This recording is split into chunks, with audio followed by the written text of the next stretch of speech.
malkon chele ne ben yok ka kuën kuën cha de ka de kuën cha de ka rew kuën kela me chala kuën chang dar kuën rew de chala kuën war jide te ka rew nyal de kap ne je nyal de ro ne je mo kap ka ne je chala kuën me cha rot ba chol ba kuën du no ken ke gol bana kul la ne ka kan daro kuën chang dar ngula tok tin ka kuën war ngula tok tin kenyam ba kwa kuën ka kuën war bakalat ko chala kuën war en kuën dan kwal kana nyal ke kap kana je ko nyal ba de ne kap de nan ka bom chala kuën war na mom kuën war te ke kwak te la gor katen manyam te ka yo toraka gore brodo mo ka dor ko be gar pin ko run ku jo de gadu de je amin gadu de kuën ki de nyadu de je kuën manyam yo toraka la kam ne ko wune yo toraka top ka gwaza dan en cha nyal cha ja kwal baga kam shi man nyal kane kam ka ke wune chala ka yo toraka ko tire de te ka dach ko gore yo chi loy ne ti cha bijek ba yo toraka ba ka tu namo amanyam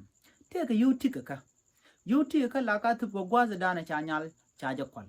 bo gwar te la nya man nyal bu ka jen bu ka nya man den bu go kude bu kan yo tika ka bu kan ka wa kan tek tin ba man yo pesala duno yo pesala kan yo tiga ajana kelo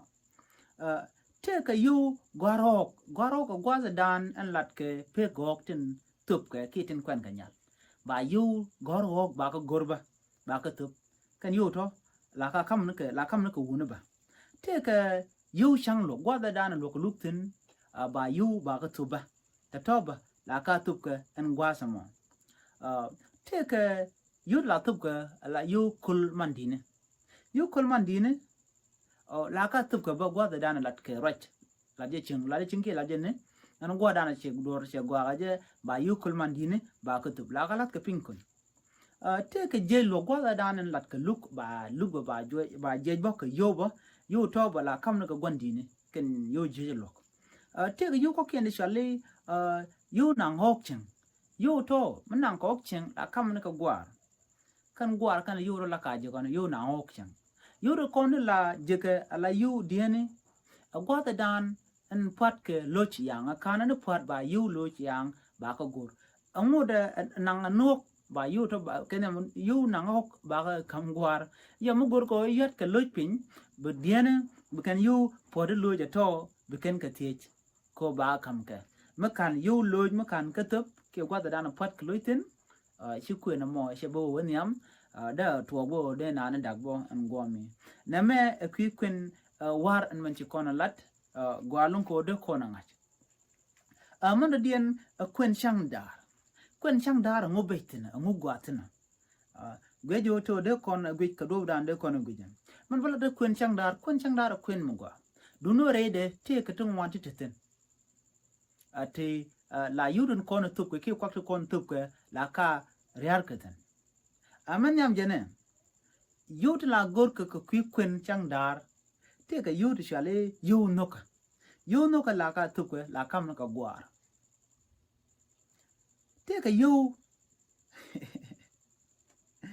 liang gwa da ling na ro dien mi na ling ba yu to ba ka tup la kam na ka dien yu liang jenar ling te ka yu tot luak gwa da na wi luak wi na la ro che nyal che nok ba yu to ba ka tu char ke yu tot luak la kam na ka diene ba te ka yu yat ka gwa da na wa nu gwa je lat ko ba nyal ba wi ku le yot ke ba yang ba tu bo nya ma cha mek te yu la tu ko yu man dine kan yu kwan dine la ka tu ko ngomo gwa da na pot bol te yu gware yu mandine kan yu gwandine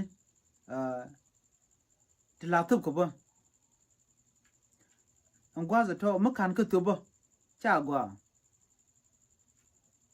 ko la ka tup ko yu to gor je to ba jin bo bi ngai bo to yu pot bol ka yu chop ko de bo de ri lo den bo de gor ba te ka yu la tup ko go ba te pri cha yu patari yim diet bo ko lo mer ka ja take a yobo, making get to bo more than react bomb from there. Woman te ga yu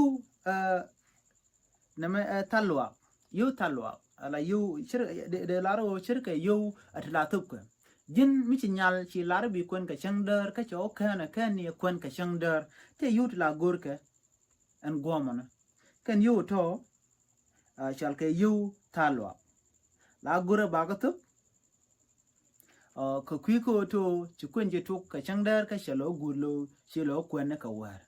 yu to la kan tin mi jin gar mi ci nyal ci me ka changder ka shilo logo de kuën ka changder a ci kwaleje ci o kwalan goma kana ngaje dien bi yu to bi yiri alaka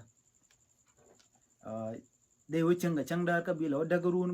gore bi lo kwal ka changder ki bi rot bi yu talwa bi ko gor bi ko to la ka to yu to la kam ga dien to ron alo chol naka te ga yu shutka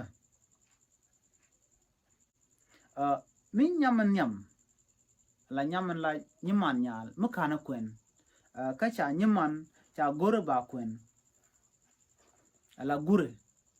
nyam dit kana kuën ka cha nyam to kore cha gor ba kuën ba yu to ba ka to ala chol ga nyam to nyam ko ba nyam to ba kul lelde ba kul kuën yu to bu ga ala ga ba menge jo gor ni nyam te nyiman to nyam ko kan nyiman kana kuën bi gor jin bu yu to bu ga ala ga ko bi nyam bi chon mana den jene min nyal ba te ga chala yu shutka nyam mo kwal kane je nyam mo kwal kane je ka sha gure chala bu goro ba kuën ka changder ka nyam man te nyam de cha kwal ke cha rut ke cha kap ne je ka bom a chien to de a cha kuën gen do mo mi su gure man de pinche bno ba kuën ka changder jin ba bo yu bu ka ya la ka ko be nyama bi kulo kuën ka changder a kela no mona bironga jo nyama guro mo ki nyama ba kuën la shegda nyiman cha kwalle wal kan kwalle je mi cha kwal ngedo bi chol bi yoto bu rala ka akan no wone akan nyama kan kuën ka changder man do dien te ga yoman nyal mu kwal kan je en nya en man nyal ramadan and dap nyal mu kwal kan je gwade dane gorje a shode bikan nyam kan kulo dap mu kwal kan je ka ci bin jeno to kuën nyaada ka changder ba nyama dan mente amin ba mandit ki chegna nan ten mente ka nyaada ba kuën ba kon pot ka changder bu kulo te ko to bi nyaada bi kulo kuën ka changder mu kan nyaada kan bulo pot amin mu kan mandit mu kan bulo pot ka changder jinbo you make sure bo o mandit ba bulo ba pot ka changder bi nyaada bi kulo kuën ka changder and to akendin content talk ka kuën changdar ci ko ra ka kuën wara nen ka tam ci kon na right ka kuën changdar mi jira da magoro bu kuën ka changdar bu kende diala elat bi ka gor ka gotken tani en chaka banjor duno riudian de kan lok duno tino to ka yodi la kula gor ko mo ka kende shikitin ba gor ba video ren ba nyor yala ka gwada dana ce tera mo ga mo je te ka ku yone atu ka yo kuën war ka yodi bene ka kuën changdar de ka yodi tato banagala kuën pinga gwami chilote dlon ko sha tatin manan guyana an bu ko be de kel ga yam tika meko be mo ga be mek tika meko be mi jeg be mek mi wo mi jeg be mek chilia shi mek mi mek na mo ga chi tik shi mek bu ko be de kel ga yam na